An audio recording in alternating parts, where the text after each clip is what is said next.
चला मित्रांनो, आता पहिली नदी घ्यायची आपल्याला गंगा नदी. भारतातली सर्वाधिक लांबीची नदी आणि पवित्र नदी म्हणून गंगा नदी ओळखल्या जात असते. कारण या नदी खोऱ्यानं भारताचा जवळपास 26% भाग व्यापला गेलेला आहे आणि या नदीच्या खोऱ्यामध्ये भारतातले 23% लोकसंख्या केंद्रित झालेली. अशा पद्धतीनं 23% लोकसंख्येचं भरणपोषण करण्याचं काम ही नदी करत असल्यामुळे या नदीला भारताची पवित्र नदी मानण्याची पद्धती आहे. तर अशा पद्धतीने गंगा नदीबद्दल आपण थोडक्यात माहिती घ्यायची. हा भारताच्या भूगोलमध्ये आपण हा निळ्या रंगाने जो दाखवला जातो हा एवढा एरिया गंगा नदी खोऱ्याचा एरिया येतो असतो. मग आता गंगा नदीबद्दल थोडक्यात माहिती घ्यायची म्हटलं तर आता ती राज्य समजून घ्यावं लागेल ज्या राज्यामधून ही नदी उगम पावते, ज्या राज्यातून नदी वाहते. ठीक आहे. मग आता हा भारताचा भूगोलाचा भाग आहे, नकाशा आहे. हा नकाशा थोडक्यात आपल्याला लक्षात घ्यावा लागेल. आता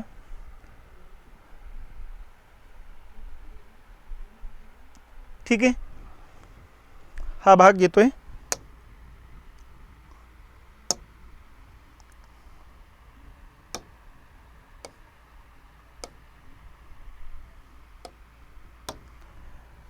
हा नेपाळचा एरिया आहे, हा उत्तराखंड आहे, हा उत्तर प्रदेश आहे, हा बिहार आहे, हा झारखंड आहे, हा पश्चिम बंगाल आहे. या ठिकाणी आता आपल्याला माहिती आहे इकडं ज्या डोंगररांगा आहेत या अशा येतात बृहद हिमालयन डोंगररांगा. या ठिकाणी येतात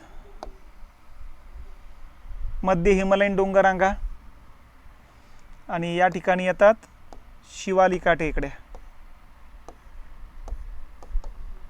ठीक आहे. अशा या 3 डोंगररांगा आपण बघितलेल्या आहेत. या बृहद हिमालय, मध्य हिमालय आणि शिवालिक आहे. ठीक आहे. अशा या 3 डोंगररांगा या ठिकाणी लक्षात घेतल्या पाहिजेत. आता या 3 डोंगररांगा लक्षात घेताना हा उत्तराखंड राज्याचा पार्ट लक्षात घेतला पाहिजेत. इथं उत्तराखंडमध्ये मध्य हिमालयन डोंगररांगा आहे. या मध्य हिमालयन डोंगररांगामध्ये गंगा नदीचा उगम होत असतो आणि गंगा नदी उगम पाहून या पार्टमध्ये येते शिवालिका टेकड्याजवळ. तर थोडक्यात पूर्ण उत्तराखंडचा एरिया जो आहे हा या एरियाबद्दल थोडक्यात माहिती घ्यायची आपल्याला. या ठिकाणी गंगा नदी उगम पाहून मग अनेक छोट्या छोट्या प्रवाह एकत्र येतात आणि त्यातून गंगा नदीचा प्रवाह तयार होत असतो. म्हणून हा छोटा जो एरिया आहे अगोदर ते पुढच्या भागामध्ये आपण समजून घेऊ. या ठिकाणी असं समजून घ्यायचं की इकडं असं ह्या मध्य हिमालयन डोंगररांगा आहे अशा. ठीक आहे. वरच्या भागामध्ये असं समजून घेऊ आपण आणि खालच्या भागामध्ये इकडं अशा या शिवालिका टेकड्या.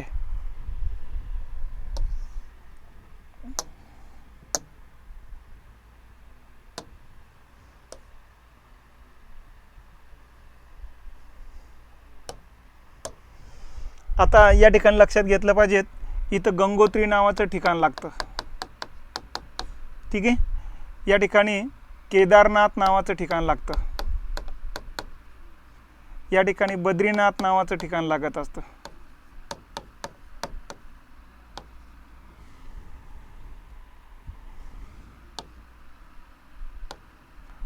तर हे ठिकाण आहे तिथलं. ठीक आहे.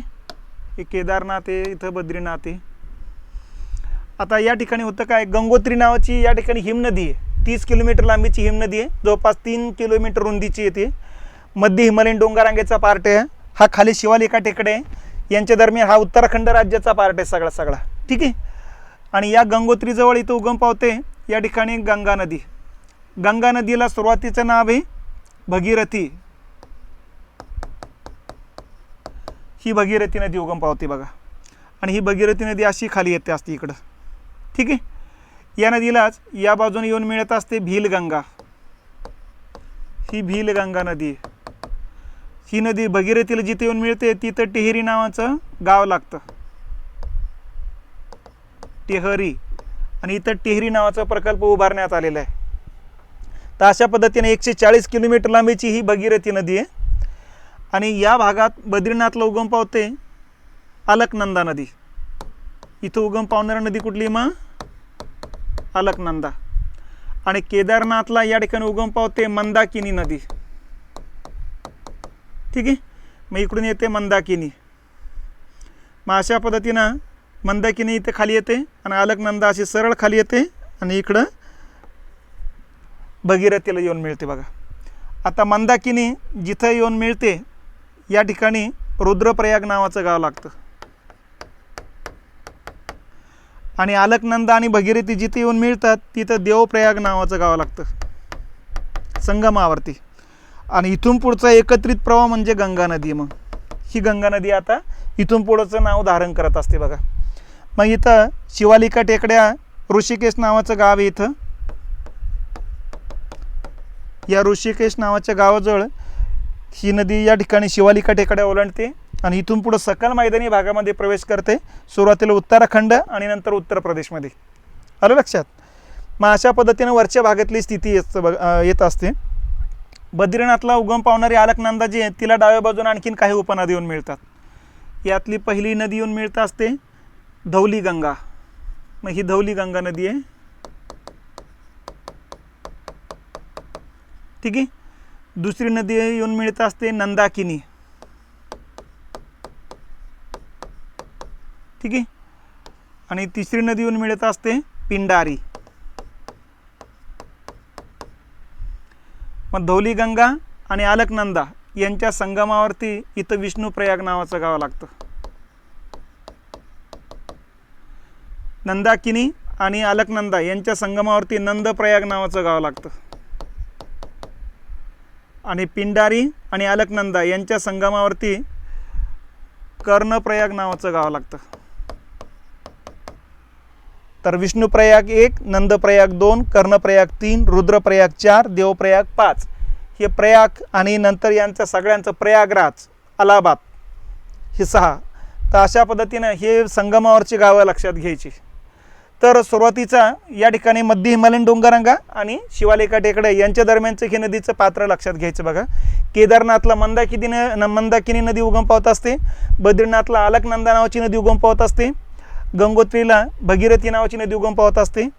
भगीरथी आणि भीलगंगा यांच्या संगमावर टेहरी नावाचा प्रकल्प आहे. भारतातला सर्वात उंच प्रकल्प आणि उंचावरचा प्रकल्प पण हाच आहे. भारतातला सर्वात उंच आणि सर्वात उंचावरचा प्रकल्प टेहरी प्रकल्पच येत असतो. हा टेहरी प्रकल्प भगीरथी आणि भीलगंगा या नदीच्या संगमावर आहे उत्तराखंडमध्ये. ठीक आहे. हां. तर अशा पद्धतीनं हे वरच्या भागातली स्थिती लक्षात ठेवा. आता वरच्या भागातली स्थिती आपण इथं बघितलेली. ही इकडून भगीरथी, इकडून अलकनंदा. ठीक आहे. आणि इथून पुढं प्रवास सुरू होतो गंगा नदीचा. मग अशा पद्धतीनं गंगा नदी सुरुवातीला उत्तराखंडातून येते मग उत्तर प्रदेश. लक्षात. उत्तर प्रदेशमध्ये 1140 किलोमीटर लांबी आहे. उत्तराखंडमध्येची लांबी जी आहे ही लांबी खूप कमी आहे, 310 किलोमीटर आहे. उत्तराखंडमध्ये 310 किलोमीटर, उत्तर प्रदेशमध्ये 1140 किलोमीटर. आणि आता या ठिकाणी बिहार आणि उत्तर प्रदेशची बॉर्डर तयार करते ती नदी 110 किलोमीटर अशी. आणि नंतर पुढं बिहारमध्ये जाते. बिहारमध्ये 405 किलोमीटर लांबी आहे या नदीची. ठीक आहे. अशी जाते आणि नंतर मग येते झारखंडमध्ये 40 किलोमीटर लांबी आहे. ठीक आहे. आणि अशी जाते नंतर पश्चिम बंगालमध्ये. आता पश्चिम बंगालमध्ये जाताना या नदीचे 2 प्रवाह तयार होतात, कारण या नदीनं भरपूर गाळ आणि पाण्याचा पुरवठा झालेला आहे बघा. मग इथं 2 प्रवाह तयार होतात. एक प्रवाह सरळ पुढे जातो बांगलादेशमध्ये आणि एक प्रवाह खाली येतो पश्चिम बंगालमध्ये. आणि हा प्रवाह खाली येऊन हे असा जाऊन मिळतो, हे असे जाऊन मिळतात बघा. आलं लक्षात. अशा पद्धतीने सागराला जाऊन मिळतात. मग अलीकडून जो प्रवाह खाली येतो त्या प्रवाहाला म्हणायचं हुगळी नदी. आणि जो पुढं बांगलादेशमध्ये जातो त्याला म्हणायचं पद्मा नदी. ही पद्मा नदी मग इकडून येणाऱ्या ब्रह्मपुत्रा नदीला जाऊन मिळत असते असे. लक्षात. अशा पद्धतीनं खाली जाऊन मिळत असतात बघा. तर या पद्धतीनं या ठिकाणी गंगा आणि ब्रह्मपुत्रा नदीने आणलेल्या गाळापासून त्रिकोणाकृती आकाराचा मैदानी प्रदेश तयार होतो. याला त्रिभुज प्रदेश म्हणायचं. आणि या त्रिभुज प्रदेशामध्ये सुंदरी वनस्पतीचं आच्छादन असल्यामुळे याला सुंदरबन म्हणायचं. तर अशा पद्धतीनं त्रिभुज प्रदेश हा भारत आणि बांगलादेश दरम्यान आहे. बांगलादेशमध्ये 60% पसरलेला आहे, तर भारतात 40% पसरलेला आहे. भारतातला 24 परगणा नावाचा जिल्हा पूर्ण या त्रिभुज प्रदेशामध्ये येतो असतो. तर अशा पद्धतीनं ह्या नद्यांबद्दलची माहिती. मग गंगा आणि ब्रह्मपुत्रा दोन्ही नद्याने आणलेल्या गाळापासून बंगालच्या उपसागरामध्ये मोठ्या प्रमाणात बेटं तयार झालेली आहेत. या बेटांना म्हणायचं मूर बेटं किंवा न्यू मूर बेटं म्हटलं जातं असतं बघा. लक्षात. या न्यू मूर बेटावरून या ठिकाणी भारत आणि बांगलादेश दरम्यान बरेच वाद चालू आहेत. तर हे वादाची स्थितीसुद्धा या ठिकाणी लक्षात घेतली पाहिजेत. ठीक आहे. तर अशा पद्धतीने ही गंगा नदी आहे. सुरुवातीला उत्तराखंडमध्ये या ठिकाणी आपल्या लक्षात घेतलं पाहिजेत. उत्तराखंडमध्ये 130 किलोमीटर लांबी नदीची. उत्तर प्रदेशमध्ये 1140 किलोमीटर लांबी येत असते. ठीक आहे. बिहार आणि उत्तर प्रदेशचे बॉर्डर या ठिकाणी 110 किलोमीटर लांबी तयार करते. त्याच्यानंतर बिहारमध्ये 405 किलोमीटर लांबी आहे. झारखंडमध्ये 40 किलोमीटर लांबी आहे आणि पश्चिम बंगालमध्ये 520 किलोमीटर लांबी आहे. या हिशोबानं ती 25 किलोमीटर लांबी येत असते. तर 2500 किलोमीटरपेक्षा जास्त लांबीची ही भारतातली सर्वात मोठी नदी आहे.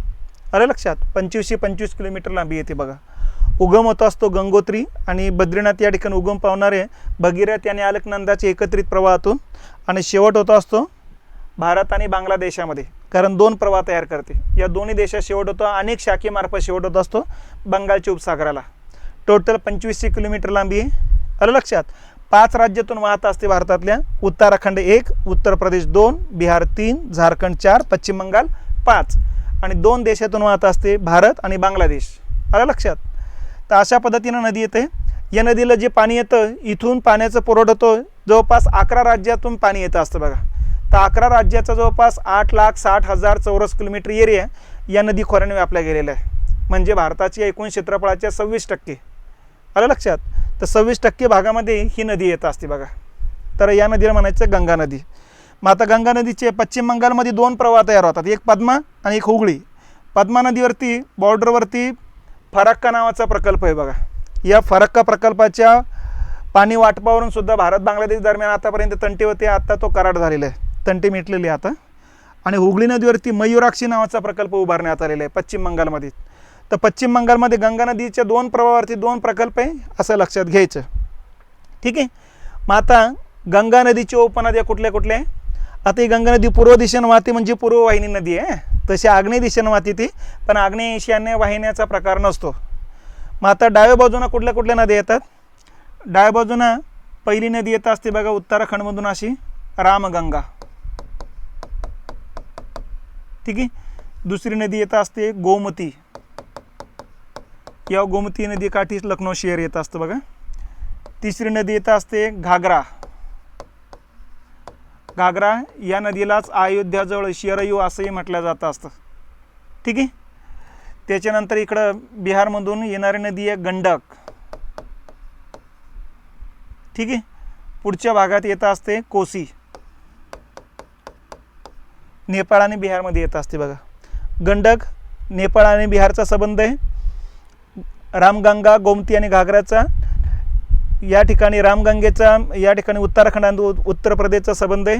गोमती आणि घागराचा संबंध नेपाळ आणि उत्तर प्रदेशशी येतो. आता गंडक नदी आणि कोसी नदीच्या पात्रामध्ये इथं प्रचंड पाण्याचा पुरवठा होत असतो, कारण प्रचंड पाऊस पडणारा पट्टा आहे. कारण इकडून मोसमी वारे जसे आले इथं आढळले जातात, त्यामुळे या पट्ट्यामध्ये पावसाचं प्रमाण जास्त आहे. म्हणून गंडक नदी आणि कोसी नदी या दोन्ही नदीला मोठ्या प्रमाणात पाण्याचा पुरवठा होत असतो आणि हे पाणी पात्रात मावत नाही, आसपासच्या भागात प्रसारित होऊन जातं. म्हणून कोसी नदी वारंवार पात्र बदलते. आतापर्यंत 125 किलोमीटर लांबीचं पात्र बदलण्याचं काम या नदीने केलेलं आहे बघा.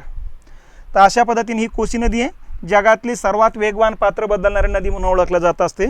त्याचबरोबर या नदीने आणलेला या ठिकाणी पाणी पुरवठ्यामुळं महापुरामुळे इथं प्रचंड जीवित आणि वित्तहानी करते बिहारचे. म्हणून या नदीला बिहारचे दुःख अश्रू असंही म्हणत असतो आपण. ठीक आहे. आणि म्हणून महापूर रोखण्यासाठी नेपाळ आणि बिहार सरकारनं एका खालोखाल 15 धरणं बांधलेली आहेत बघा. किती धरणं आहे. 15 धरणं बांधलेली आहेत. याला कोसी प्रकल्प म्हणायचं. ठीक आहे. आणि गंडक नदीवर सुद्धा एका खालोखाल बिहार आणि नेपाळ सरकारनं 8 धरणं बांधलेले. याला गंडक प्रकल्प म्हणायचं. तर महापूर रोखण्यासाठी हे प्रकल्प उभारण्यात आलेले. ठीक आहे. आणि याच नदीला पुढून मग इकडून येऊन मिळत असते महानंदा.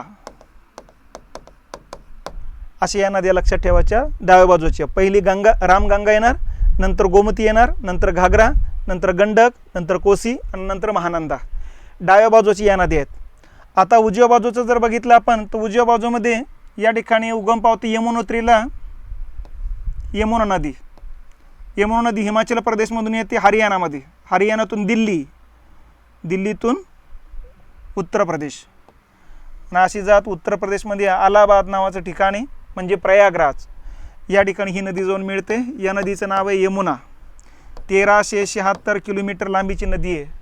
गंगा नदीची सर्वात मोठी उपनदी म्हणून ओळखल्या जात असते. ठीक आहे. हिमाचल प्रदेश, हरियाणा, दिल्ली या भागातून येत असते बघा. आता या नदीला सुद्धा इकडून पठारावरचा जो काही भाग आहे या पठारावरून जाणाऱ्या बऱ्याच नद्या त्याला जाऊन मिळतात बघा. त्याच्यामध्ये एक चंबळ नदी येत असते, नंतर केन, नंतर बेटवा आणि नंतर येत असते सिंध. यमुना नदीच्या या प्रमुख उपनद्या लक्षात घेतल्या पाहिजेत. चंबळ, केन, बेटवा आणि सिंध आलं लक्षात. तर यांनी मुख्य नदीला या ठिकाणी मोठ्या प्रमाणात पाण्याचा पुरवठा करत असते. त्याचबरोबर इथं आपण बघितलेलं मैकल डोंगररांगा आहे छत्तीसगड आणि मध्य प्रदेशच्या बॉर्डरवरती, आणि या मैकल डोंगररांगेतून उगम पावते शोण नदी. अमरकंटकला उगम पावते बघा. अमरकंटकला या बाजूने शोण नदी उगम पावून वाहते आणि या बाजूने नर्मदा नदी वाहत असते बघा. मग ही शोण नदी छत्तीसगड, झारखंड आणि पाटणा शहराच्या अगोदरच्या भागामध्ये या ठिकाणी गंगा नदी मिळत असते. कुठली नदी आहे? शोण नदी. तर अशा पद्धतीने ही शोण नदी एक उजव्या बाजूने येणारी नदी येत असते. ठीक आहे. या ठिकाणी राजमहल टेकड्या, या राजमहल टेकड्याला वारेवाड्याला जात असल्यामुळे प्रचंड पाऊस आहे आणि इथून अशी एक नदी वाहत जात असते बघा, झारखंड पश्चिम बंगालमधून. हुगळी नदीची उपनदी आहे दामोदर नदी. इथं ही 541 किलोमीटर लांबीची नदी येत असते. पश्चिम बंगाल, झारखंड दोन राज्यातून वाहत असते. ही हुगळी नदीची उपनदी आहे आणि या पट्ट्यात प्रचंड पाण्याचा पुरवठा होऊन पश्चिम बंगालमध्ये महापूर आणण्याचं काम करते.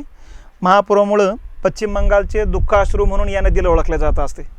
आलं लक्षात. म्हणून महापूर रोखण्यासाठी आणि इथं जो काही खनिज संपदा आहे त्यामुळे इथं खनिजाचे शुद्धीकरण करण्यासाठी मोठ्या प्रमाणात कारखाने, यंत्रसामुग्री तयार करणारे कारखाने, त्यामुळे या कारखान्यासाठी पाण्याचा पुरवठा व्हावा आणि जलवाहतूक व्हावी असे अनेक उद्देश समोर ठेवून झारखंड आणि पश्चिम बंगाल सरकारनं एका खालोखाल एक 5 धरणं बांधलेली आहेत. आणि हे धरणं अमेरिकेतील टेनेसी नावाच्या नदीवरती असलेल्या धरणाच्या सारखे एका खालोखाल एक धरणं आहेत. म्हणून याला भारतातला टेनेसी व्हॅली प्रकल्प म्हणतात. आलं लक्षात. तर 5ही धरणाला म्हणायचं दामोदर प्रकल्प किंवा भारतातला टेनेसी व्हॅली प्रकल्प. पश्चिम बंगाल, झारखंड राज्याने बांधलेला आहे. हा भारतातला पहिला बहुउद्देशीय प्रकल्प आहे. पहिल्या पंचवार्षिक योजनेमध्ये हा प्रकल्प हातात घेण्यात आला होता. तर भारतातला पहिला बहुउद्देशीय प्रकल्प म्हणून हा प्रकल्प ओळखला जात असतो बघा. ठीक आहे.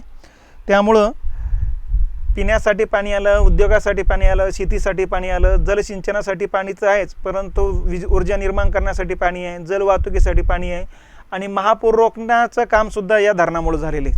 तर असे अनेक उद्देश समोर ठेवून तयार केलेला भारतातला पहिला प्रकल्प, बहुउद्देशीय प्रकल्प म्हणून दामोदर प्रकल्प ओळखला जात असतो. तर अशा पद्धतीनं ही गंगा नदी लक्षात घ्यायची.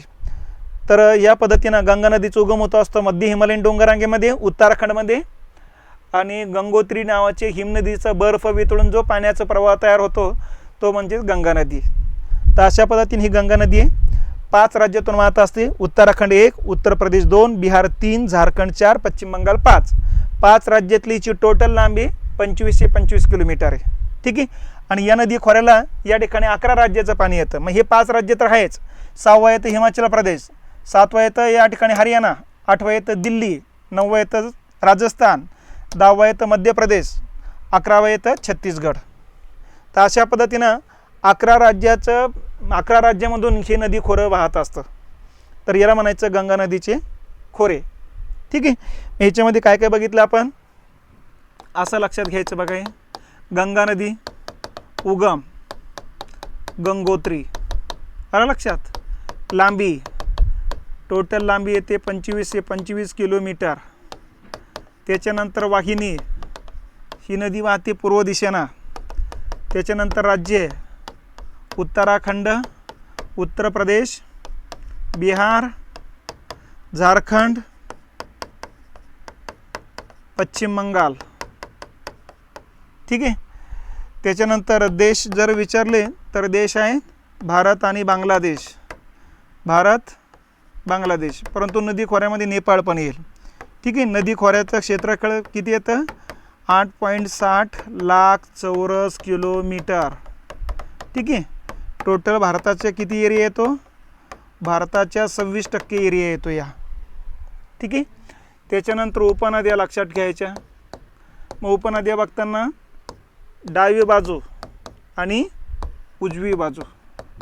उजव्या बाजूला या ठिकाणी दोनच नद्या लक्षात ठेवायच्या, यमुना आणि शोण. त्याच्यानंतर पुढं दामोदर येत असते बघा. ठीक आहे. 3 नद्या लक्षात ठेवा. डाव्या बाजूला पहिली येत असते रामगंगा, दुसरी येते क्रमानं गोमती, तिसरी येत असते घागरा, चौथी येत असते गंडक, पाचवी येत असते कोसी, सहावी येत असते महानंदा. ठीक आहे. आणि या नदीचा, गंगा नदीचा शेवट कुठं होतो? बंगालचा उपसागर. कुठल्या देशात? भारत आणि बांगलादेशात. आणि त्याच्यानंतर या नदीवरचे धरणं कुठं कुठे? पहिला एक गंडक प्रकल्प, गंडक नदीवर आहे नेपाळ आणि बिहारचा. दुसरा आहे कोसी प्रकल्प, नेपाळ आणि बिहारमध्ये एका खालोखाल एक 15 धरणं आहेत. त्याच्यानंतर इथं फराक्का प्रकल्प, इथं पश्चिम बंगालमध्येच मयूराक्षी प्रकल्प 2 आहेत. पश्चिम बंगाल झारखंडमध्ये दामोदर प्रकल्प. ठीक आहे. आणि इकडं टेहरी प्रकल्प येतो उत्तराखंडमध्ये भगीरथी नदीवर. तर हे प्रकल्प लक्षात ठेवा. नदी काठावर जर बघितलं, यमुना नदीवरती सोनपत, पानिपत, दिल्ली, आग्रा ही शहरं येत असतात. मुख्य गंगा नदीवरती हरिद्वार येतं, ऋषिकेश येत असतं, मथुरा येत असतं बघा, अलीगड येत असतं, कानपूर येत असतं, अलाहाबाद येत असतं, पाटणा येत असतं. ठीक आहे. आणि पुढं हुगळी नदीवरती कोलकाता आणि गंगासागर नावाचे शहरं येत असतात बघा. गोमती नदीवरती या ठिकाणी लखनौ शहर येत असतं. घागरा नदीच्या काठावरती अयोध्या शहर येत असतं बघा. नदी संगमावरचे गावं तर माहीतच आहे. यमुना आणि गंगा यांच्या संगमावर अलाहाबाद, लक्षात, याचंच नाव आहे सध्या प्रयागराज, हे गाव येतं असतं बघा. आणि वरच्या भागामध्ये मग रुद्रप्रयाग, देवप्रयाग, विष्णुप्रयाग, नंदप्रयाग, कर्णप्रयाग असे वेगवेगळे गावं वरच्या भागातले संगमावरचे गावं आपण बघितलेलेच आहे. तर अशा पद्धतीनं भारतातली सर्वात मोठी आणि सर्वात पवित्र नदी म्हणून गंगा नदी ओळखली जात असते.